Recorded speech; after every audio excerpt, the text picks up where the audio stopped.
আগের পর্বে আমরা ধান এবং গম নিয়ে আলোচনা করেছিল। আজ এই পর্বে খাদ্য ফসল মিলেট আর বাগিচা ফসল চা ও কফির অনুকূল ভৌগোলিক পরিবেশ সহ বিস্তারিত আলোচনা করা হবে। মিলেট কি? জোয়ার, বাজরা, রাগি প্রভৃতি নিকৃষ্ট শ্রেণীর ক্ষুদ্রাকৃতি দানা শস্যকে সাধারণভাবে একসঙ্গে মিলেট বলা হয়। ভারত মোট কৃষি জমির 29% অংশে মিলেট চাষ হয়, যা ধান জমির পরে দ্বিতীয় স্থান অধিকার করেছে। ভারত বিশ্বের বৃহত্তম মিলেট উৎপাদক দেশ। ভারতে জীবিকা সত্তাবেশী কৃষির একটি ফসল। এটা মিলেটের চিত্র।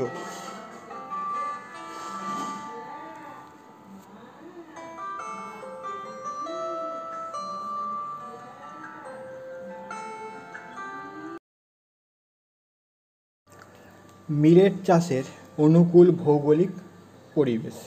1. জলবায়ু। মিলেট উষ্ণ ও শুষ্ক ক্রান্তীয় জলবায়ু শুষ্ক কৃষির ফসল। জলবায়ু দুটো সাব পয়েন্ট: 1 নম্বর উষ্ণতা, 2 নম্বর বৃষ্টিপাত।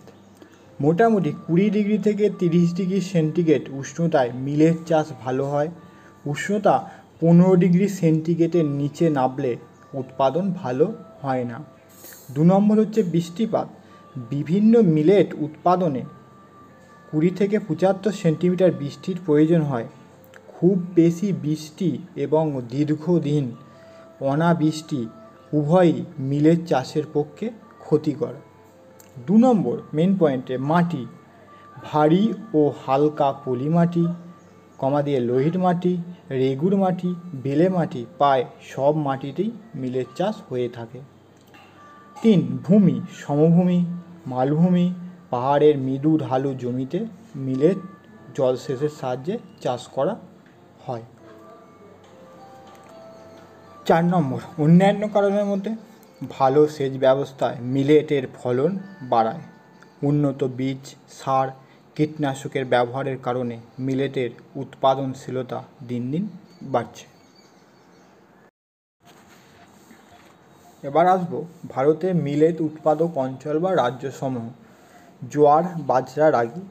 প্রথমে হচ্ছে জোয়ার উৎপাদনে প্রথম রাজ্য হচ্ছে মহারাষ্ট্র, দ্বিতীয় রাজ্য হচ্ছে কর্ণাটক, তৃতীয় হচ্ছে মধ্যপ্রদেশ।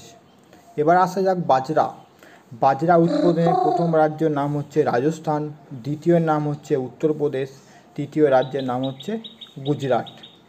এবার আসা যাক রাগিতে। রাগির হচ্ছে প্রথম হচ্ছে কর্ণাটক, দ্বিতীয় রাজ্যের নাম হচ্ছে তামিলনাড়ু, তৃতীয় নাম হচ্ছে উত্তরাখণ্ড। এবার আসবো ভারতে মিলেট গবেষণাগার কোথায় অবস্থিত? উত্তর হচ্ছে রাজস্থানের যোধপুরেতে অবস্থিত। মিলেটের কয়েকটি স্থানীয় নাম বা কোথায় কী নামে পরিচিত। তামিলনাড়ুতে জোয়ারকে বলা হয় চোলাম, দক্ষিণ ভারতের বাজরাকে বলা হয় কুম্বু, রাগির অপর নাম হচ্ছে মারুয়া। এবার আসা যাক বাগিচা ফসল। আমাদের সিলেবাসে 10ম শ্রেণীর সিলেবাসে 1, চা আর 2 বাগিচা ফসল সম্বন্ধে পড়তে হবে। বাগিচা ফসল কাকে বলে? অনুকূল ভৌগোলিক সুবিধাযুক্ত কোনো বৃহদায়তন খামারে সম্পূর্ণ বাণিজ্যিক উদ্দেশ্যে যেসব ফসলের চাষ করা হয় তাদের বাগিচা ফসল বলে। ভারতের প্রধান 3টি বাগিচা ফসলের নাম হলো চা, কফি আর তামাক। এবার আলোচনা যেটা হবে চা। চা ভারতের অন্যতম একটি বাগিচা ফসল। দার্জিলিংয়ের চা বাগানের একটা ছবি। চাকে সোনালি পানীয় বলা হয় কেন? বিশ্বজোড়া বাজারের জন্য আন্তর্জাতিক বাণিজ্যে গুরুত্বপূর্ণ পণ্য হিসাবে ভারত চা রপ্তানি করে প্রচুর পরিমাণে বৈদেশিক মুদ্রা অর্জন করে। চাকে সোনালি পানীয় বলা হয়। চা চাষের অনুকূল ভৌগোলিক পরিবেশ। প্রথমে হচ্ছে প্রাকৃতিক পরিবেশ। প্রাকৃতিক পরিবেশের 1 নম্বর পয়েন্টের জলবায়ু। চা উপক্রান্তীয় মৌসুমি জলবায়ুর ফসল। জলবায়ুর সাব পয়েন্টগুলো: 1 নম্বর হচ্ছে উষ্ণতা। দীর্ঘ সময় উষ্ণ আবহাওয়া, গড়ে 21 ডিগ্রি থেকে 29 ডিগ্রি সেলসিয়াস চা চাষে আদর্শ। শীতে 16 ডিগ্রি সেন্টিগ্রেডের কম উষ্ণতা চা গাছের পক্ষে ক্ষতিকর। 2 নম্বর বৃষ্টিপাত। চা চিরহরিৎ প্রকৃতির উদ্ভিদ হওয়ায় পর্যাপ্ত বৃষ্টিপাত, গড়ে 100 থেকে 150 থেকে 250 সেন্টিমিটার বৃষ্টিপাত আদর্শ। প্রতি মাসে বৃষ্টিপাত চা চাষের পক্ষে খুবই উপকারী। আর্দ্রতা, চা চাষে উচ্চ আর্দ্রতা 68 থেকে 96% থাকা বাঞ্ছনীয়। তুষারপাত, অধিক তুহিন ও তুষার চা গাছের পক্ষে ক্ষতিকর। চা গাছ একটানা 10 দিন তুষারপাত সহ্য করতে পারে। 2. ছায়া প্রদানকারী বৃক্ষ, সরাসরি প্রখর সূর্যালোক চা গাছ সহ্য করতে না পারায় বাগিচার মধ্যে বড় বড় পাতাযুক্ত ছায়া সৃষ্টিকারী গাছ থাকা প্রয়োজন। 3. মাটি, লোহা ও ম্যাঙ্গানিজ সমৃদ্ধ দোআঁশ মাটি, জৈব সমৃদ্ধ অম্লধর্মী পর্জল মাটি, ফসফরাস ও পটাশ সমৃদ্ধ পার্বত্য মাটিতে চা চাষ করা হয়। জমি বা ভূপ্রকৃতি যেটা বলা হয়, প্রচুর বৃষ্টিপাতের জন্য চা গাছের গোড়ায় জল দাঁড়ানো অত্যন্ত ক্ষতিকর। তাই পাহাড়ি, ঢালু বা পর্বতের পাদদেশে সমতল ভালো জল নিকাশি ব্যবস্থাযুক্ত জমিতে চা চাষ করা হয়। এবার আমরা আলোচনা করব চা চাষের অর্থনৈতিক পরিবেশ। 1 নম্বর পয়েন্ট হচ্ছে শ্রমিক। চা চাষ অত্যন্ত শ্রমনির্ভর। 2 ধরনের শ্রমিক পর্যাপ্ত সংখ্যায় প্রয়োজন হয়। 2টি কচি পাতা ও 1টি কুঁড়ি সঠিকভাবে তোলার জন্য ছোট ও সরু আঙুলযুক্ত সস্তা ও সুলভ মহিলা ও শিশু শ্রমিকের দরকার হয়। আর বাগিচা তৈরি, গাছ রোপণ, পরিচর্যা, নিড়ানো, ডাল ছাঁটা ইত্যাদি কাজে পুরুষ শ্রমিকের প্রয়োজন হয়। 2 নম্বর রাসায়নিক পদার্থ।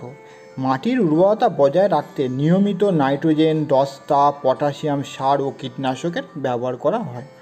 3. প্রচুর মূলধন। চা বাগানের জমি কেনা, চা গাছ লাগানো এবং রক্ষণাবেক্ষণের প্রতিটি পর্যায়ে প্রচুর মূলধনের প্রয়োজন হয়। এবার আমরা আলোচনা করব ভারতের চা উৎপাদক অঞ্চল। প্রথমে রাজ্য, তারপরে স্থান, তারপর কোথায় কোথায় পাওয়া যায় এবং অঞ্চল। অসম চা উৎপাদনের প্রথম স্থান, অঞ্চল শিবসাগর, দরং, ডিব্রুগড়, কাছাড় জেলা। দ্বিতীয় হচ্ছে পশ্চিমবঙ্গ, কোথায় কোথায় উত্তরবঙ্গের দার্জিলিং, জলপাইগুড়ি, ডুয়ার্স ও তরাই অঞ্চল।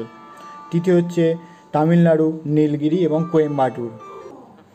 চতুর্থ হচ্ছে কেরালা, কুইলুন, কোট্টায়াম ও পালঘাট। ভারতের ম্যাপে দেখো, যেটা দেখানো হয়েছে উত্তরাখণ্ড, হিমাচল প্রদেশ। 2 নম্বর অসমের ব্রহ্মপুত্র উপত্যকা দেখানো হয়েছে চা উৎপাদক অঞ্চল। তৃতীয় দেখানো হয়েছে দার্জিলিং, জলপাইগুড়ি, কোচবিহার ওই অংশটা। চতুর্থ দেখানো হয়েছে তোমার তামিলনাড়ু এবং কেরালা। এই সমগ্র অঞ্চলটা হচ্ছে ভারতের চা উৎপাদক অঞ্চল, ভারতের ম্যাপে দেখানো হলো। চা 4 ধরনের হয়। 1. কালো চা। চা পাতাকে শুকিয়ে গুঁড়ো করে গেঁজিয়ে আগুনে সেঁকে চালুনিতে ছেঁকে বিভিন্ন গুণমানের কালো রঙের চা তৈরি করা হয়। এই চায়ের প্রচলন ভারতে সবচেয়ে বেশি। 2 নম্বর হচ্ছে সবুজ চা। না সেঁকে শুধু রোদে শুকিয়ে সবুজ রঙের এই চা তৈরি করা হয়। 3. স্টক চা। 4. ওলং চা।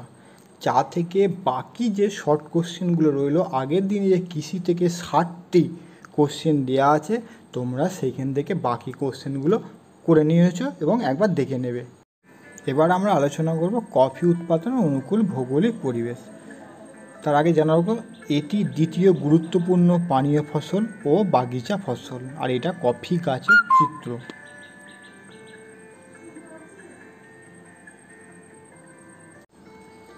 কফির প্রকারভেদ। ভারতে 2 প্রকারের কফি চাষ হয়। 1. আরবীয় কফি আর 2 হচ্ছে রোবাস্টা কফি। মোট কফি উৎপাদনের 60% অঞ্চল হচ্ছে আরবীয় কফি উৎপাদক অঞ্চল, আর বাকি হচ্ছে 40% হচ্ছে রোবাস্টা কফি উৎপাদক অঞ্চল। কফি চাষের অনুকূল ভৌগোলিক পরিবেশ। প্রাকৃতিক পরিবেশ। 1. জলবায়ু। উষ্ণ ও আর্দ্র জলবায়ুর কফি চাষের পক্ষে বিশেষ উপযোগী।